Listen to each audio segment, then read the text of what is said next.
یہ جذبہ پیدا کرو میرے بھائیوں. اس وقت پوری دنیا میں جو مسلمان پٹ رہا ہے اس کی وجہ یہی ہے کہ ہماری زندگیاں بدل گئی. تکبیر تو اب بھی ہوتی ہے مسجد کی فضا میں اے انور, تکبیر تو اب بھی ہوتی ہے مسجد کی فضا میں اے انور.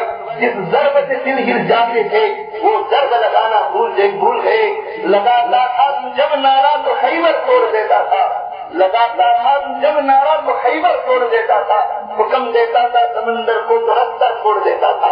ایک ہماری تاریخ یہ تھی میرے بھائیوں کہ دست تو دست, دست تو دست, زمین تو زمین, دریا میں نہ چھوڑے ہم نے, دست تو دست دریا میں نہ چھوڑے ہم نے, گہرے ظلمات میں دوڑا دیے گھوڑے ہم نے.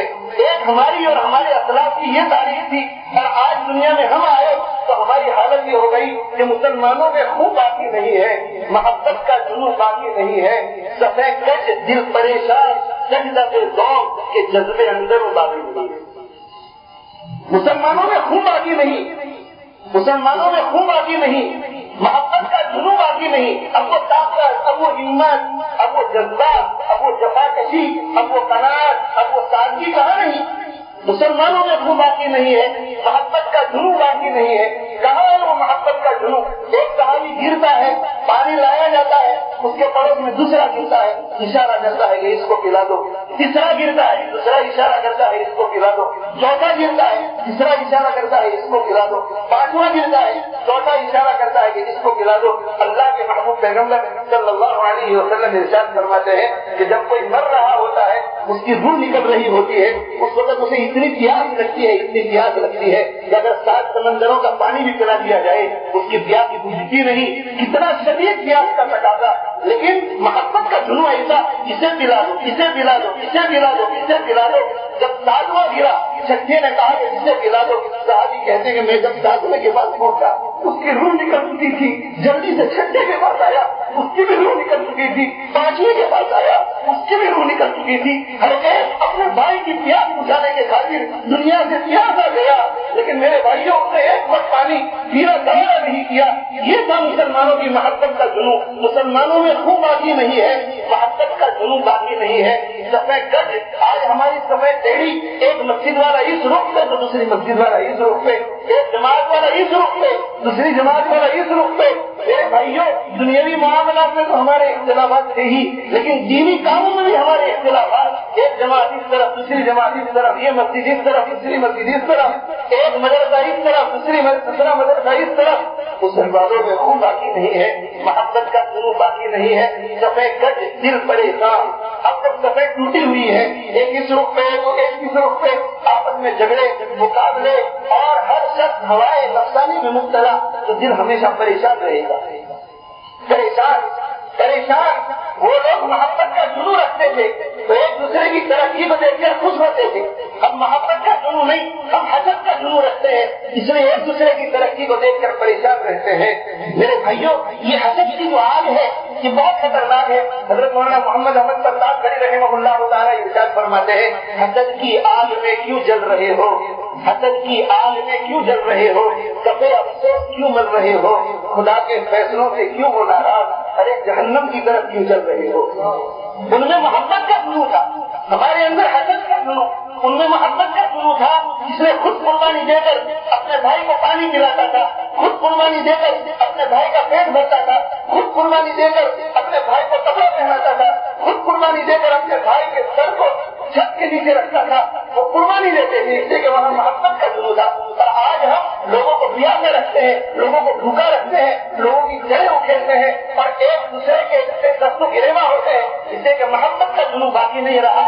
حسد کا جنون آ گیا, اور حسد کا جنون جب آ گیا تو سب کچھ ہونے کے باوجود بھی ہمارے پاس کچھ نہیں, ظاہر میں بھی کچھ نہیں, باطن میں بھی کچھ نہیں. ہم ہمارے دلوں کو کھوکھلا پاتے ہیں. ہماری حالت میرے بھائیوں ایسی ہو گئی ہے کہ عید کے دن میں ہمیں خوشی نہیں, عید کے دن بھی, عید کے دن بھی خوشی نہیں. ایک ہی مسجد میں نماز پڑھنے والے جو مسلمان جب ایک دوسرے کو دیکھتے ہیں اچھے کپڑے میں, عمدہ کپڑے میں, بجائے بغلگیر ہونے کے, بجائے محبت سے ملنے کے, بجائے ایک دوسرے کو گلے لگانے کے, بجائے ایک دوسرے کو مبارکباد دینے کے, ایک دوسرے کو دیکھ کر عید کے دن بھی جلن محسوس کرتے ہیں. بے تکلف دین میں جو کھاتے تھے ان کی عید کیا، چائے سگریٹ نوش فرماتے تھے ان کی عید کیا، بغض و کینہ دل میں لے کے مل گئے تو عید کیا، بغض و کینہ دل میں لے کے مل گئے تو عید کیا، عید کے دن بھی دل سے نہ دل ملے تو عید کیا، عید کے دن بھی ہمارے دل سے نہیں ملتے، اور وجہ یہی ہے میرے بھائیوں کہ ہم دین سے بہت دور ہو گئے، بہت دور، صرف رسمی دین رہ گیا، 5 وقت کی نمازیں پڑھنی، داڑھی رکھنی، کرتے قمیض میں آ گئے، اب پورے دیندار ہو گئے، معاملات چوپٹ، معاشرت چوپٹ، حسن اخلاق چوپٹ، عبادات میں سے 15-20% ہم عمل کر رہے ہیں، عقائد کا حال اللہ ہی جانے، جو ہمیں نظر آ رہا ہے اس میں سے 400 میں ہے، عبادات 15-20%، معاملات 0، معاشرت 0، حسن اخلاق 0، 100% میں سے اگر ہم صرف 15-20% دین پر عمل کر کے ناز کی زندگی گزار رہے ہوں اور ہم یہ سمجھ رہے ہوں کہ پورے دین کے ٹھیکیدار ہم ہی ہیں، تو میرے بھائیوں ہم نہ پیٹے تو اور کیا ہوگا، اوپر سے عذاب نہیں اترے گا تو اور کیا ہوگا۔ یہ دل کی گہرائی سے نکلی ہوئی آواز ہے میرے بھائیوں، اپنے دلوں میں اس کو اتارو، ایک طرح اسے اپنے دل میں اتارو، اور دل میں اتار کر فکر آخرت کو سامنے رکھ کر مدنی آقا ہمارے محبوب صلی اللہ علیہ وسلم جس زندگی کو دنیا کے سامنے پیش کر کے گئے تھے اس زندگی کو دنیا کے سامنے پیش کرو، اور پھر دیکھو کہ مسلمانوں کا مسئلہ حل ہوتا ہے۔ مسلمانوں کے مسائل کے کوئی ذمہ دار نہیں، مسلمانوں کے مسائل کے سب سے پہلے ذمہ دار مسلمان ہیں۔ ہم نے اللہ کے دین سے منہ موڑا، ہمارا راہ ہم سے رک گیا، پہلے مسلمان دین کو اپنے سینے سے لگاتا تھا، اللہ کی تاج دور پہ رہتی تھی، آج میرے بھائیوں ہم نے اللہ کے دین سے منہ موڑ لیا، اللہ نے ہم سے منہ موڑ لیا۔ یہ سیاسی کانفرنسوں سے کچھ نہیں ہوگا، پیٹیشنوں سے کچھ نہیں ہوگا، ایف پی میں دباؤ ڈالنے سے کچھ نہیں ہوگا، اور مقدمہ دائر کرنے سے کچھ نہیں ہوگا، جب تک مسلمان اللہ کو اپنا نہ بنا لے، اللہ سے توبہ کر کے اللہ کی توجہ اپنی طرف مبذول نہ کرا لے، اس وقت تک میرے بھائیوں اس آسمان کی چھت کے نیچے مسلمان کو بنا دینے والا کوئی نہیں ہے۔